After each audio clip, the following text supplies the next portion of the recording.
کہ 21 کے قریب مسلمان ممالک نے بھی ایک اعلامیہ جاری کیا جس میں انہوں نے ایران کی حمایت کا اعلان کیا۔ اب یہ بڑی انٹرسٹنگ سچویشن ہے کہ اسرائیل کی حمایت کا اعلان کرنے والے اسلحہ بھی دے رہے ہیں اسرائیل کو، جنگی طیارے بھی دے رہے ہیں، میزائل بھی دے رہے ہیں، اپنی فوجیں بھی وقف کر رہے ہیں، باقاعدہ طور پہ آن گراؤنڈ آپریشن کر رہے ہیں۔ امریکہ جیسا ملک اپنے بحری بیڑوں کو مشرق وسطیٰ کے اندر تعینات کر رہا ہے، اور بہت بڑے بڑے نئے نئے بامبس جو کہ انڈر گراؤنڈ جا کر ٹارگٹس کو ہٹ کرتے ہیں وہ دینے کی بات کی جا رہی ہے۔ تو باقاعدہ پریکٹیکل سپورٹ نظر آ رہی ہے۔ لیکن یہ جو 21 مسلمان ملک ہیں یہ زبانی جمع خرچ پہ چل رہے ہیں۔ ایک طرف عاصم منیر صاحب وہ امریکہ کا دورہ کر رہے ہیں، امریکی صدر اپنا دورہ چھوڑ کر واپس امریکہ آ رہے ہیں، ٹائمنگ بڑی امپورٹنٹ ہے، اور یہ وہی امریکی صدر ہیں جو بار بار کریڈٹ لیتے ہیں اس بات کا کہ انہوں نے پاکستان اور بھارت کی جنگ بندی کروا دی اور وہ تجارت کا مسئلہ بھی حل کریں گے۔ تو ایسی ٹائمنگ کے اوپر پاکستان وضاحتیں دے رہا ہے کہ جناب ہم اپنے نیوکلیئر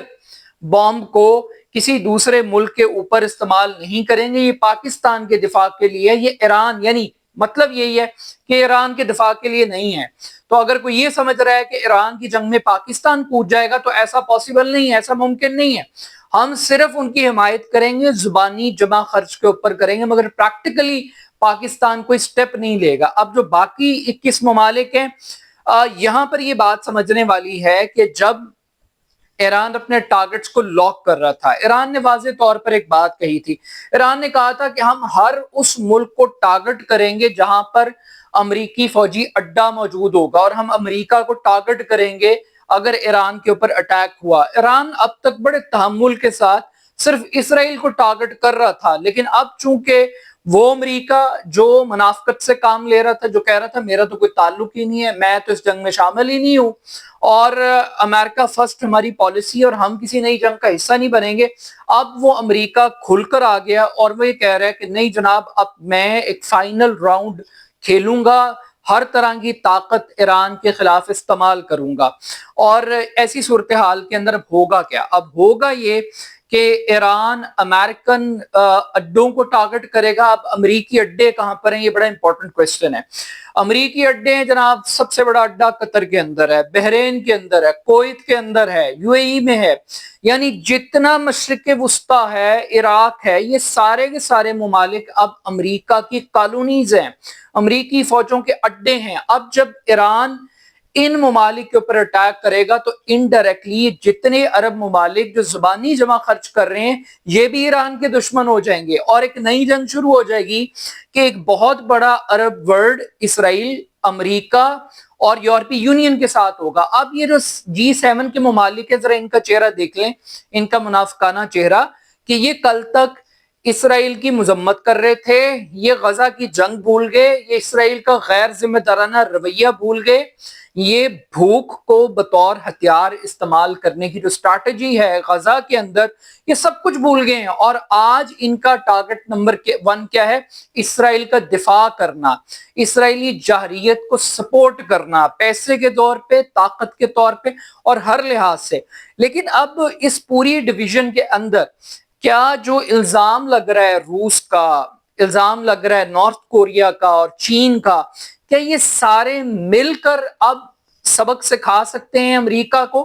اور کیا یہ جنگ اسی طریقے سے ایک نہیں بلکہ کئی ممالک کے درمیان اب یہ شکل و صورت اختیار کرے گی؟ کچھ لوگ تو یہ بھی کہہ رہے ہیں کہ امریکہ یہ ڈسکس بھی کر رہا ہے کہ ہم ایران کے اوپر نیوکلیر بامب گرا دیں۔ اب نیوکلیر بامب گرانے سے پہلے ایک پینک کریٹ کیا جا رہا ہے، ایک پبلک پلس کے ساتھ کھیلا جا رہا ہے۔ امریکہ نے اعلان کیا کہ فوری طور پر لوگ تہران چھوڑ دیں، اور کچھ ایسی رپورٹس آئیں غیر ملکی میڈیا میں کہ لاکھوں لوگ تہران سے باہر نکل رہے ہیں اور سڑکیں جام ہو گئی ہیں، رات کو لاکھوں گاڑیاں ہیں جو شہر سے باہر جانا چاہ رہی ہیں، اور تہران کی آبادی میں بتاتا چلوں کہ 1 کروڑ کی آبادی ہے، اور 1 کروڑ کی آبادی کا جو شہر ہے اس میں لاکھوں لوگ امریکی صدر کی آخری دھمکی کی بنیاد پر وہ شہر سے باہر جا رہے ہیں، کیونکہ امریکی صدر نے کہہ دیا ہے کہ اب وہ تہران کو نہیں چھوڑیں گے. اب وہ یہ کہہ رہے ہیں کہ ہم آیت اللہ خامنئی کو بھی نہیں چھوڑیں گے, ان کو بھی قتل کر دیں گے, ٹارگٹ کر دیں گے. یہ دھمکی ہے. اس دھمکی کے جواب میں چین نے کاؤنٹر کیا, اور چین نے کیا کیا؟ چین نے سب سے پہلے اپنے جو شہری ہیں ان کو کہا ہے کہ وہ اسرائیل سے نکل جائیں, اور انہوں نے اپنے شہریوں کو کہہ دیا کہ آپ اسرائیل کو فوری طور پہ چھوڑ دیں, یہ جنگ آگے بڑھے گی, اس جنگ کی شدت انٹینسٹی بڑھے گی, آپ اسرائیل کے اندر غیر محفوظ ہیں. یعنی اس کا مطلب یہ ہوا کہ چین نے بھی ایک واضح اندیہ دے دیا ہے کہ اگر کسی سٹیج کے اوپر اسے اس جنگ میں پریکٹیکلی امریکہ اور اسرائیل کے خلاف اترنا پڑا تو چین اس سے گریز نہیں کرے گا, اور اس سے پہلے وہ اپنے شہریوں کو بھی مطلع کر رہا ہے, متنبع کر رہا ہے باقاعدہ طور پہ. اب اس ساری صورتحال کے اندر, اس پورے ایک نقشے کے دوران کہ جب امریکی صدر یہ کہہ رہے ہیں کہ جنگ بندی نہیں ہو سکتی اور آپ کو نیوکلیر پروگرام کو ختم کرنا پڑے گا اور تہران کو خالی کرنے کی وارننگز دی جا رہی ہیں, تو اسی طرح سے اسرائیل کے خلاف بھی ایران کا جو سٹانس ہے, جو اس کی پوزیشن ہے, وہ اور زیادہ اگریسو ہو رہی ہے. اب یہ جو تازہ ترین ڈیولپمنٹ ہے وہ موساد کا ایک بہت بڑا ہیڈ کوارٹر, ایک مرکزی بلڈنگ, اس کو انہوں نے ٹارگٹ کیا, ہٹ کیا, مکمل طور پر تباہ کر دیا, آئل ریفائنری تباہ کر دی باقاعدہ طور پر. تو تہران کو صرف جنگی نقصان نہیں ہو رہا, جانی نقصان نہیں ہو رہا, ایک مالی نقصان کا بھی سامنا تہران کے ساتھ تل ابیب کو بھی کرنا پڑ رہا ہے اور فیس کرنا پڑ رہا ہے. But still at the end of the day ceasefire کی کوئی نیچر, کوئی نوعیت دکھائی نہیں دے رہی. ہاں, ایک چیز اور تبدیل ہوئی ہے کہ فرانسیسی صدر کی بڑی کلاس لگائی ٹرمپ نے, اور ان کو کہا کہ ان کو تشہیر کا بہت شوق ہے اور وہ ہمیشہ غلط چیزیں ان سے منسوب کرتے ہیں. اور کیونکہ فرانسیسی صدر نے کہا تھا کہ ٹرمپ اس لیے فوری طور پر جا رہے ہیں کیونکہ وہ جنگ بندی معاہدے کے اوپر کام کر رہے ہیں اور ان قریب ایک سیز فائر ہو جائے گا. تو انہوں نے کہا کہ وہ بالکل غلط کہہ رہے ہیں, کسی قسم کا کوئی سیز فائر نہیں ہوگا, بلکہ اسرائیل بھی نہیں رکے گا, اور یہ شدت اب آگے بڑھے گی, انٹینسٹی بڑھے گی. اب ایک لمحے کے لیے سوچئے کہ اگر امریکہ ایران کے اوپر براہ راست اٹیک کرتا ہے, اور جس ایک زبردست بھاری ہیوی بوم کی بات کی جا رہی ہے, اگر وہ چلاتا ہے, ایران پاکستان کا ہمسایہ ہے, پاکستان کا بارڈر ساتھ لگتا ہے. جب افغانستان کے اوپر اٹیک ہوا تھا تب بھی پاکستان کے اندر ایک ملٹری اسٹیبلشمنٹ تھی, اور اس وقت تو ڈکٹیٹرشپ تھی باقاعدہ طور پہ, اور پھر آپ کو پتھر کے زمانے میں لے جانے کی دھمکی دی گئی تھی. اس وقت پاکستان کے معاشی حالات بھی بڑے مشکل ہیں, آلدو کہ عاصم منیر صاحب نے ایک خطاب بھی کیا 400 پاکستانیوں سے, اس میں انہوں نے بہت ساری باتیں کہی ہیں, اور اس میں سے ایک معاشی پہلو بھی ہے. اور وہ کہہ رہے ہیں کہ کیا آپ یوکرین سے یہ چند ڈالروں کی اور چند ارب ڈالر کی بات کریں, ہمارے ساتھ آئیں, پورا بلوچستان کھودتے ہیں مل کے, اور اس میں سے 100 سال کے لیے اب ڈالرز تلاش کرتے ہیں, نکالتے ہیں. مطلب کہنے کا مقصد ان کا یہ ہے کہ پاکستان کے اندر امریکہ کے لیے زیادہ اپرچونٹیز ہیں. تو کیا پاکستان امریکہ کے ساتھ کھڑا ہوگا, یا ایران کے ساتھ اس سچویشن میں کھڑا ہوگا, یا نیوٹرل کھڑا ہوگا؟ اور اگر ہم نیوٹرل کھڑے ہوں گے تو پھر ہماری ویلیو کیا ہوگی؟ اور اگر ہم امریکہ کے ساتھ جائیں گے, جس طرح ہم افغانستان کے اگینسٹ چلے گئے تھے اور آج تک ہم بھگت رہے ہیں, امریکہ کی جنگ کو ہم نے اپنی جنگ بنایا, تو کیا اسرائیل کی جنگ کو بھی آج پاکستان اپنی جنگ بنا سکتا ہے؟ یا پاکستان کی سیکیورٹی اسٹیبلشمنٹ کسی بھی مجبوری کے نام پہ, امریکی چہرے کے نام کے اوپر بھی کیا ہم یہ ایکسیپٹ کر سکتے ہیں, قبول کر سکتے ہیں؟ تو ایک بہت بڑا کوسچن مارک ہوگا. But still at the end of the day جنگ اب جنگی ٹارگٹ سے نکل کر ہسپتالوں کو, بلڈنگز کو, ٹی وی چینلز کو ٹارگٹ کیا جا رہا ہے, ہٹ کیا جا رہا ہے. تو لگ یہ رہا ہے کہ اب بہت قریب ہے وہ وقت جب آن گراؤنڈ لڑائی ہوگی, جب یہ فوجیں یا تو تہران پر اتریں گی یا تل ابیب کے اوپر ایرانی فوجیں اتریں گی. دونوں پاسبلٹیز ہیں, اور جب یہ آن گراؤنڈ اتریں گی تو پھر سچویشن کیا ہوگی. لیکن still at the end of the day لگ یہی رہا ہے کہ یہ جو جنگ ہے یہ بیلسٹک میزائل سے بہت آگے جانے والی ہے, یہ کروز میزائل سے آگے جانے والی ہے. اور جب آگے جانے کی بات کی جاتی ہے تو یہ ایٹمی جنگ کی جانب یہ معاملہ بڑھ سکتا ہے. اور چین تو یہ کہہ چکا ہوا ہے کہ امریکہ کو ایک غلط فہمی دور کر لینی چاہیے کہ دنیا اس کے بغیر آگے نہیں بڑھ سکتی، دنیا نے بڑھنا ہی بڑھنا، آگے بڑھنا ہے۔ اب یہ امریکہ کا ڈیسیژن ہے کہ اس نے پوری دنیا کو اسرائیل کی خاطر ریورس گیئر لگانا ہے یا معاملات نے آگے بڑھنا ہے۔ اپنا فیڈ بیک مجھے ضرور دیجیے گا، میرے YouTube channel A R Khan official کو ضرور سبسکرائب کیجیے گا۔ بہت شکریہ، اللہ حافظ۔